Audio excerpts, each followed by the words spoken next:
बताइए आप रोल। जी, जी, आपका नाम और परिचय।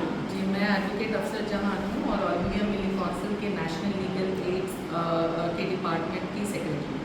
आज ये प्रेस कॉन्फ्रेंस की चीज़ को लेकर रखी गई है। ये जो चंदोला लेक में मास डिमोलिशन हुआ है, इसको लेकर हमने आज प्रेस कॉन्फ्रेंस बुलाई थी और इस प्रेस कॉन्फ्रेंस के तहत हम गवर्नमेंट को अपील करना चाहते हैं कि जितनों को आपने डिस्प्लेस किया इनका फ़ौरन रीसेटलमेंट और रिहैबिलिटेशन का इंतज़ाम किया जाए और मिली काउंसिल भी जो है ये कोशिश करेगी कि इनका सोशल स्टेटस, इनका मान सम्मान वापस लाया जाए और साथ में लीगल फाइट जो होगी आगे वो भी हम करने के लिए तैयार हैं। क्या मेन मुद्दे जो मानवता का उल्लंघन किया गया वहाँ पर चंदौला में? जी, जिस तरीके से आप सब जानते हैं कि किस तरह से आधी रात को फोर्सफुली पूरी पुलिस फोर्स घुसती है पूरे इलाके में, घरों से निकालती है आदमियों को, औरतों को भी नहीं छोड़ा, बच्चों को भी नहीं छोड़ा और उसमें बीमार लोग भी थे, ऐसी औरतें भी थी जो प्रेग्नेंट थी, हामिला थी, उनको भी तमाम को एक खुले मैदान में जमा किया जाता है, वहाँ से 2-3 किलोमीटर तक परेड करवाया जाता है।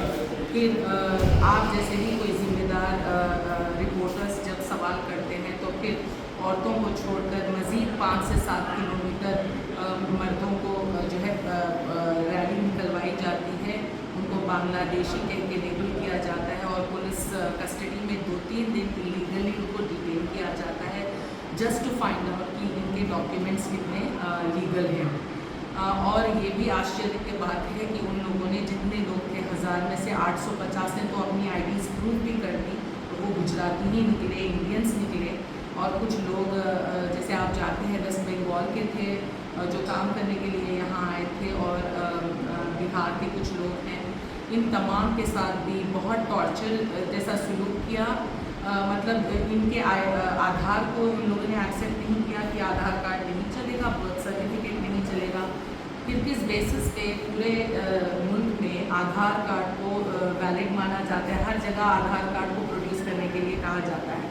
बहरहाल उन लोगों ने अपने गाँव से, सरपंच से जो है एक्नॉलेजमेंट मंगवा के अपनी आईडी, अपनी शनाख्त को प्रूव किया और 2-3 दिन जो डिटेन रहे, ये पूरा जो है डिटेन्यूज जो होते हैं, एक्यूज जो होते हैं, उनके भी कुछ राइट्स है संविधान में, उसका भी इन लोगों ने उल्लंघन किया।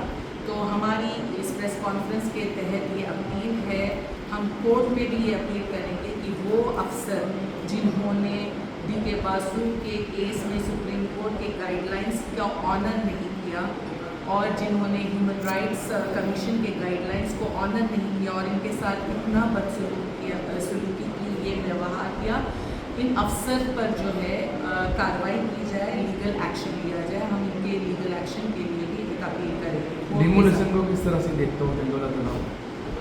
खैर, डिमोलिशन तो एक ब्लैंकेट ऑर्डर के तहत हो रहा है, जिसमें मैं ख़ासतौर से देखती हूँ कि ड्यू प्रोसेस ऑफ लॉ को पूरी तरीके से नज़रअंदाज किया जा रहा है।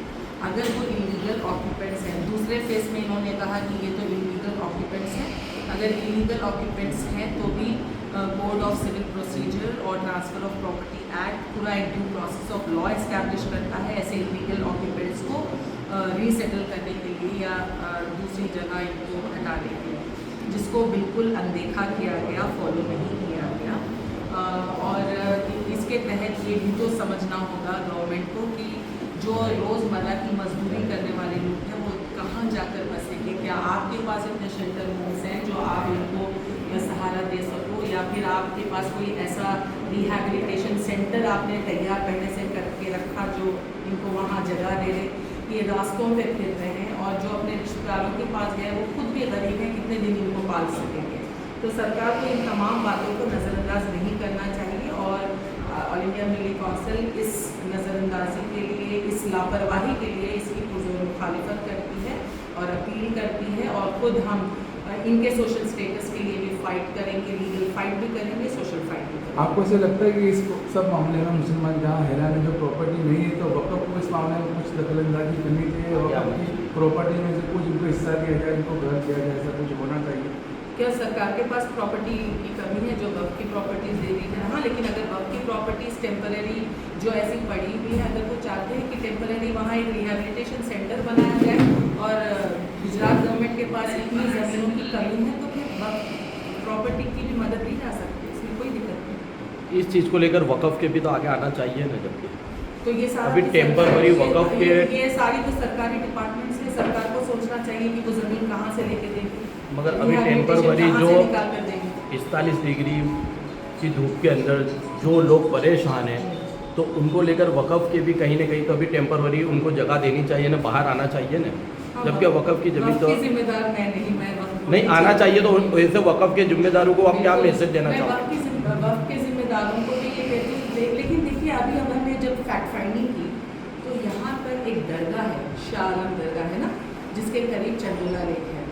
तो ये दरगाहें मस्जिदें वक़्फ़ की ही प्रॉपर्टी होती हैं, और जब लोग वहाँ पे आश्रय लेने के लिए गए थे तो इसने उनको वहाँ से भी भगा दिया। वो तो वक़्फ़ की प्रॉपर्टी थी ना, तो पुलिस ने क्यों वहाँ पे आश्रय लेने नहीं दिया? हमको पता चला सुबह में फैक्ट फाइंडिंग रिपोर्ट में कि वहाँ भी वो लोग उनको शेल्टर लेने की इजाज़त नहीं दे रहे। तो हैरत ये हो रही है कि पुलिस इनके पीछे पीछे फिर के क्यों पीछे पड़ी है कि वो कहीं भी आश्रय ना ले पाए। बात वक़्फ़ की ज़मीन पे आश्रय लेना या मस्जिद में लेना, मंदिर में लेने की नहीं है। वक़्फ़ इनका ये पुलिस अथॉरिटीज़ इनका पीछा क्यों करेंगे?